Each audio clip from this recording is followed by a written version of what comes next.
Buenos días, queridos estudiantes de grado 11.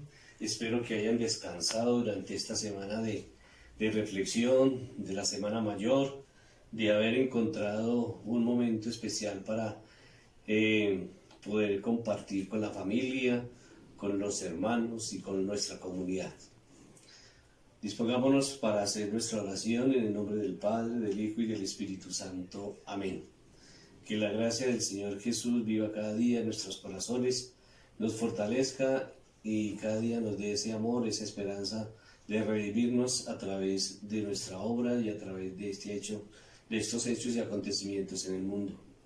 Te pedimos, Señor, que nos siga librando de todas estas enfermedades y de todos estos elementos que están surgiendo en el mundo. Cúbrenos con tu sangre, Señor, y protégenos cada día para que podamos encontrar el verdadero sentido de nuestra existencia. Nos siga bendiciendo y nos siga fortaleciendo en este día y en nuestra vida. Amén. En el nombre del Padre, del Hijo y del Espíritu Santo. Amén. Queremos entonces iniciar nuestro trabajo partiendo de nuestro propósito para este segundo bimestre. Y vamos a reconocer la importancia de la filosofía helenística y la filosofía de la Edad Media o la escolástica. Iniciemos en primer lugar con la filosofía de las escuelas helenísticas, que son uno de los medios importantes para poder interpretar la filosofía escolástica. ¿Qué son las escuelas helenísticas? Son un medio en el cual se tenía antes de la Edad Media, antes de esa época, antes de la venida de Jesucristo, quien divide la historia. Encontramos diferentes clases de escuelas. Y como les digo, estas escuelas nos dan a entender varios elementos importantes que cada día aplicamos en nuestra vida. ¿Cuáles son esas escuelas y cuál es el fundamento en el cual tenemos nosotros que irnos realizando e ir construyendo a través de la historia? Encontramos las siguientes escuelas: el epicureísmo, el estoicismo, el neoplatonismo, el enciclopedismo, el hedonismo y otras más que vamos a tratar de poderlas estudiar y poder investigar. De esta manera vamos nosotros a realizar nuestro trabajo de clase.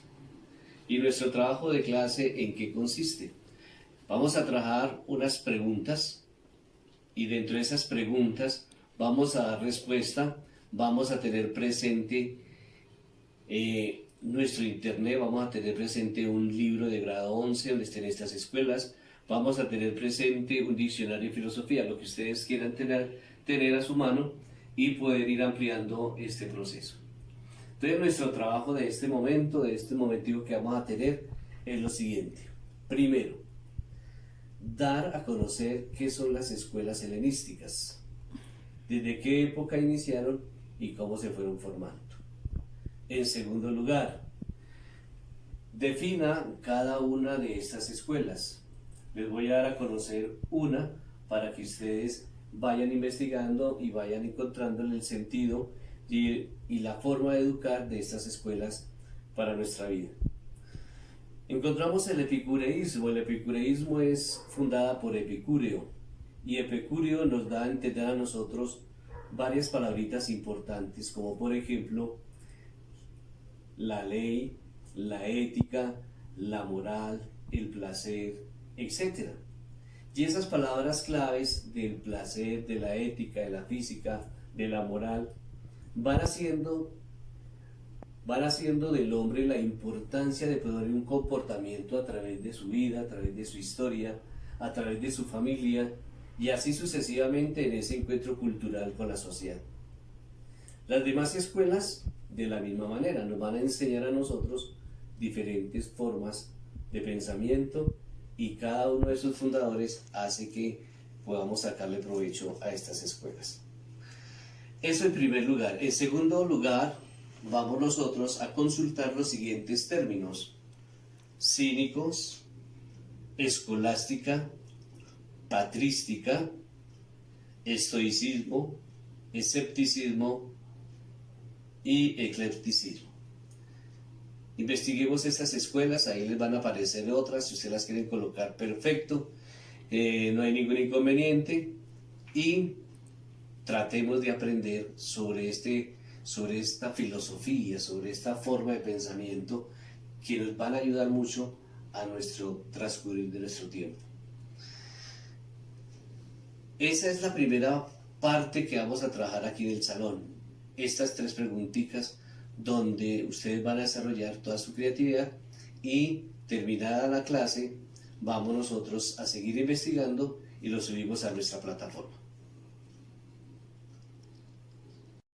Los invito a que comencemos a estudiar juntos un periodo muy interesante de la filosofía, que es ni más ni menos que la filosofía medieval, es decir, aquella filosofía que se desarrolla en la Edad Media. Y hagamos juntos un repaso. Recordemos que cuando hablamos de Edad Media, los historiadores suelen decir que la misma comienza o se marca el inicio de ella en el 476 después de Cristo, con la caída del Imperio Romano de Occidente. Sin embargo, la filosofía medieval no va a respetar mucho este comienzo, porque se va a comenzar a gestar inclusive siglos antes. Hagamos un repaso. En el siglo II antes de Cristo, precisamente recordemos en el 146 antes de Cristo, los romanos, es decir, Roma, invade Grecia. Y claro está, como muchos sostienen, que van a ser los romanos quienes van a robar, entre comillas, muchos elementos de la cultura griega, es decir, se va a provocar una fusión entre los elementos de la cultura griega y los elementos de la cultura romana. Y esta fusión va a ser una de los, si se quiere, la partera o uno de los factores que van a influir para el desarrollo de la filosofía medieval. Pero nos estamos olvidando de otra cosa. ¿Qué pasa en el siglo I? Es decir, más que en el siglo I, en el año 1. Nace ni más ni menos que este señor que va a marcar la historia del mundo para siempre. Nace Cristo. Y con el nacimiento de Cristo, y por supuesto con el cristianismo, posteriormente se va a comenzar también a, si se quiere, plantear una nueva visión del mundo. Y esta nueva visión del mundo, este cristianismo, va a influir también directamente con la filosofía medieval. Es decir, el encuentro del cristianismo con la filosofía griega, que estaba hasta ese momento, va a producir un acontecimiento importantísimo para la cultura de Occidente. Durante los primeros años, es decir, los últimos de la Edad Antigua, Platón, Aristóteles, estoicos, epicúreos, serán las 4 escuelas filosóficas vigentes que se van a introducir en lo que sería la cultura romana. Los romanos se van a influenciar sobre todo del platonismo. Entonces vamos a ver muchos elementos del platonismo, de la filosofía platónica, en lo que va a ser la primera etapa de la filosofía medieval. Pero al hablar de filosofía medieval, sin duda debemos hablar de 2 elementos importantes que van a entrar en lucha, que son ni más ni menos que la fe y la razón.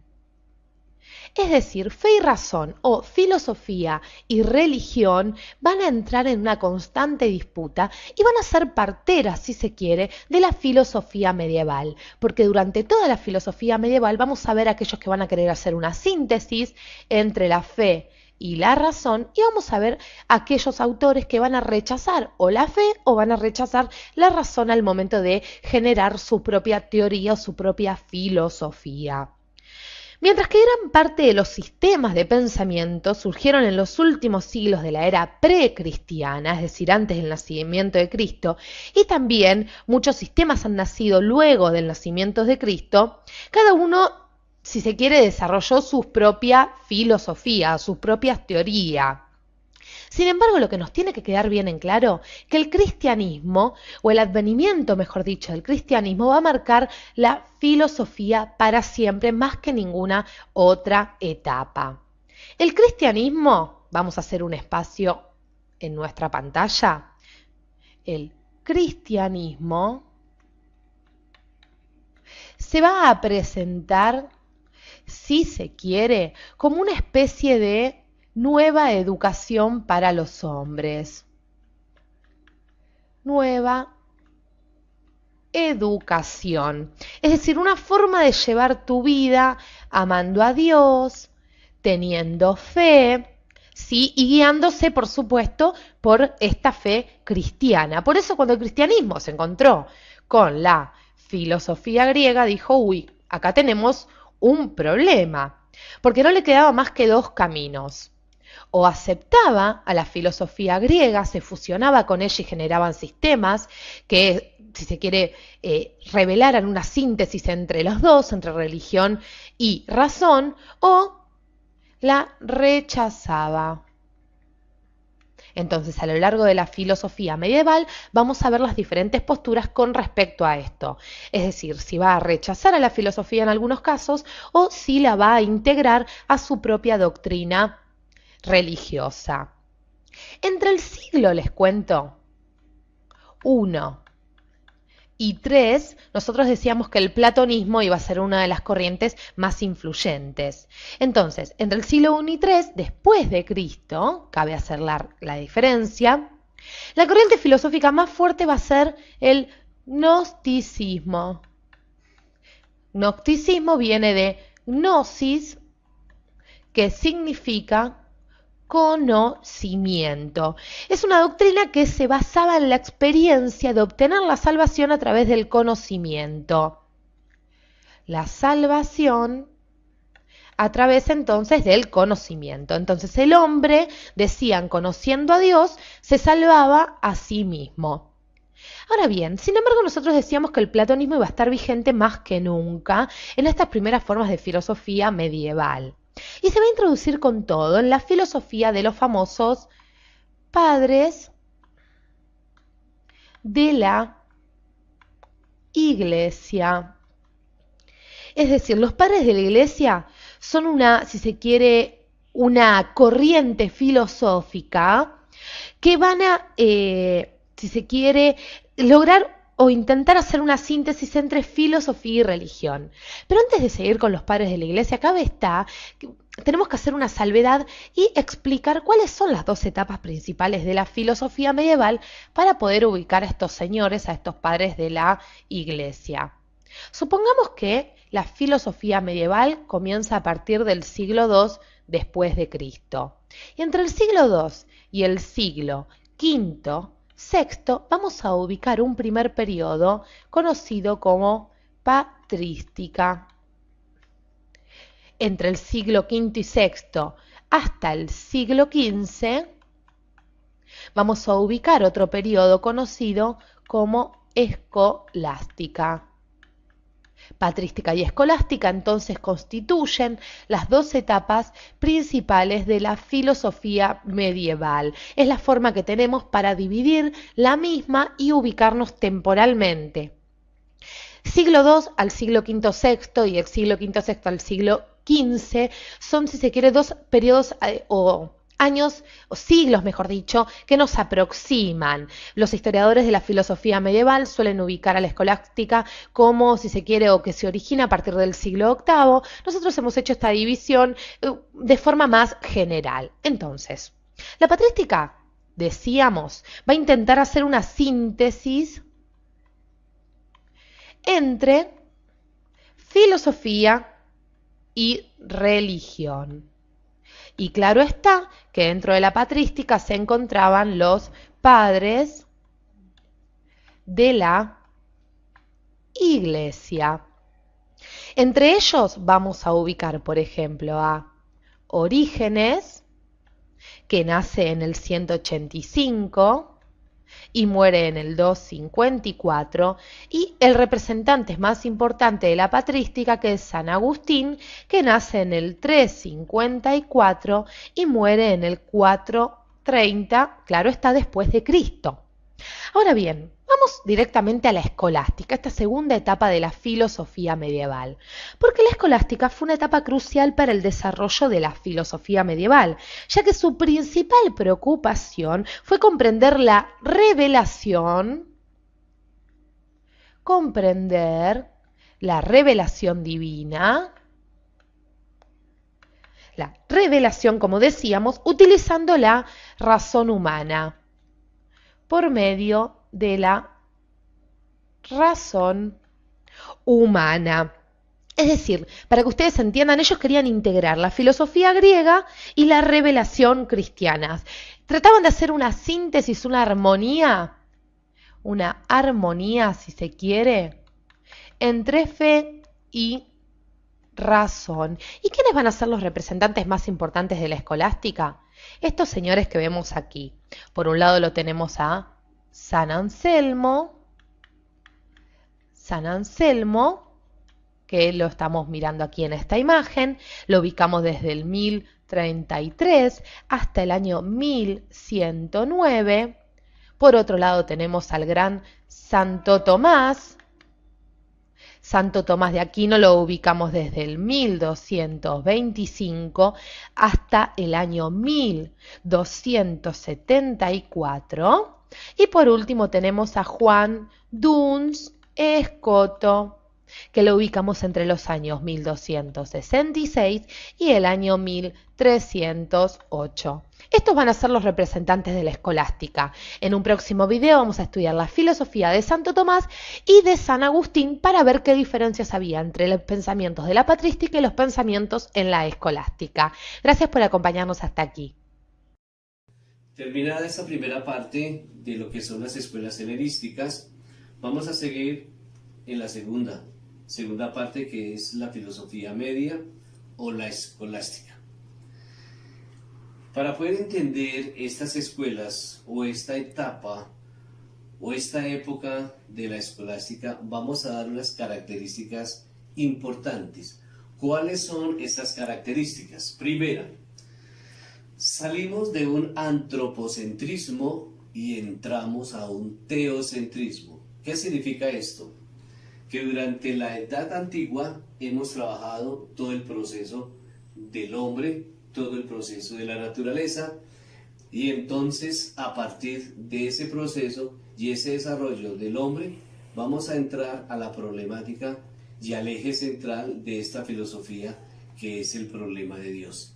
Repito, salimos de un antro, es decir, hombre centro, y entramos a un teo, es decir, Dios centro del universo. La segunda característica, el tema central, el eje central, es el problema de Dios. ¿Quién es Dios? ¿Cómo se fundamenta Dios? ¿Es un ser superior? ¿No es un ser superior? Etcétera. Depende de nuestra credibilidad. Tercero, esta reflexión cristiana acerca de este proceso, de esta época, simplemente es una reflexión hacia la religión y no es una filosofía. Simplemente vamos a reflexionar acerca de esta problemática de Dios.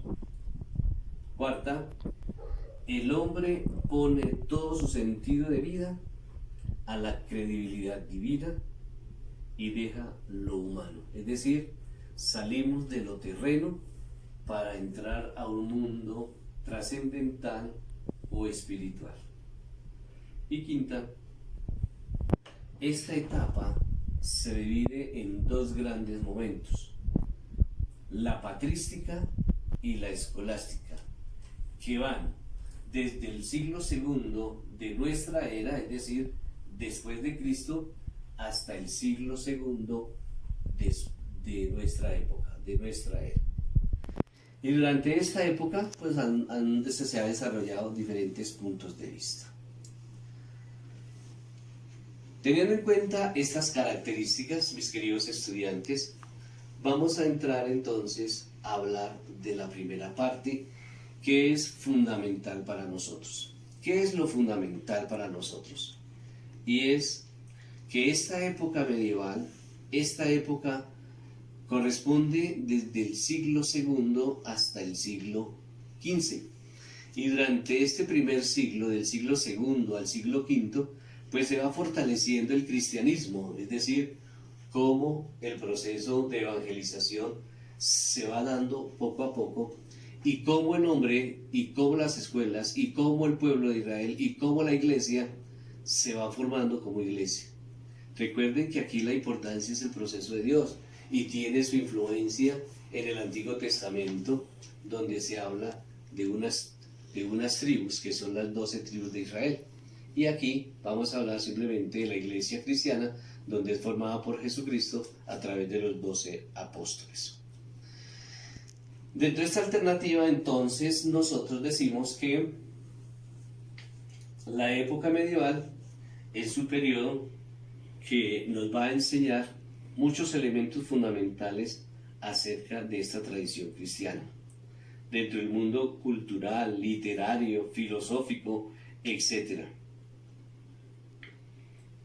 Y esta filosofía medieval tiene sus fundamentos de los filósofos presocráticos o de los filósofos Platón, Sócrates, Aristóteles, especialmente de Platón y Aristóteles. Ellos son la base, es el fundamento de este proceso medieval y donde van a tener toda su influencia. En esta época, los filósofos medievales traducen, dan a conocer la filosofía de los padres griegos. Traducen las obras de Platón, traducen las obras de Aristóteles y van haciendo pues que este mundo medieval vaya cambiando su forma de pensar. Por eso vamos a encontrarnos con otro proceso de este medio filosófico de la historia. La patrística viene a ser el primer eje fundamental de esta época, que va del siglo II, que es el gran auge del cristianismo. En este mundo greco-romano se exigió la difusión y la defensa de sus propios principios, de los dogmas, por parte de los primeros padres de la Iglesia. ¿Qué es un dogma? Un dogma es una norma, es una ley, donde se va teniendo una credibilidad acerca de lo que son los elementos fundamentales de Dios. Por ejemplo, el dogma de la Santísima Trinidad, que son Padre, Hijo y Espíritu Santo. ¿Qué quiere decir eso? Que vienen de una misma substanciación, es decir, de una misma sustancia. Si nosotros nos ponemos a ver nuestra línea genealógica, partimos también de ahí. Venimos de una misma sustancia, de unos bisabuelos, de unos padres, y de los padres vienen los hijos, y ahí estamos nosotros involucrados, estamos metidos. Estamos en esa unión umbilical de esta filosofía. Y cada uno de nosotros vamos a encontrar el sentido de ese existir humano, de nuestro propio pensamiento y del conocimiento acerca de los primeros padres de la Iglesia. De entre esos primeros padres de la Iglesia y dentro de esos dogmas, pues nosotros vamos a encontrar algunos ejes que nos van a orientar y nos van a formar. Entonces nosotros, ¿qué es lo que vamos a reflexionar? Vamos a reflexionar sobre esa difusión del cristianismo que condujo a la formación de la escuela de Alejandría, donde se enseñaba la Sagrada Escritura, y sus principales representantes de esta escuela patrística eran San Agustín, San Justino, Tertuliano y Alejandro, y otros tantos como Orígenes, etcétera, etcétera. Una cuestión, una curiosidad para que ustedes estudien un poquitico ese proceso. En esta época de la patrística, muchos de los santos padres de la Iglesia se mandaban castrar, ¿sí? Y al mandarse castrar, querían guardar aquellos elementos fundamentales de su voz. Ellos tenían una voz espectacular donde podían predicar, donde podían cantar, interpretar los salmos, donde podían interpretar los textos bíblicos cantados. Entonces, con ese don que Dios les había dado, ellos se mandaban castrar y querían que esa personalidad a través de su voz no cambiara y que durará hasta toda su vida. Este filósofo o estos filósofos que se destacan pues nos van dando una enseñanza. Dentro de estos filósofos el más importante de esta obra y dentro de esta escuela es San Agustín. Y San Agustín pues es uno de los grandes interrogantes que tenemos en la historia. Es uno de los filósofos cristianos, pensadores de la iglesia, de los grandes doctores que tiene por su forma de vida. Dio un testimonio de vida, pero antes de entrar a este mundo cristiano, católico y de conversión, era un personaje como cualquiera de nosotros. Nace en el 354 y muere en el 430 en África, en el norte de África. Y es un filósofo como cualquier persona de nosotros como jóvenes. Era sinvergüenza, mujeriego, tomador, de la vida diaria. Tenía una vida de placeres espectacular. Pero poco a poco fue encontrando a través de sus padres, que eran muy cristianos, oraban mucho por su conversión.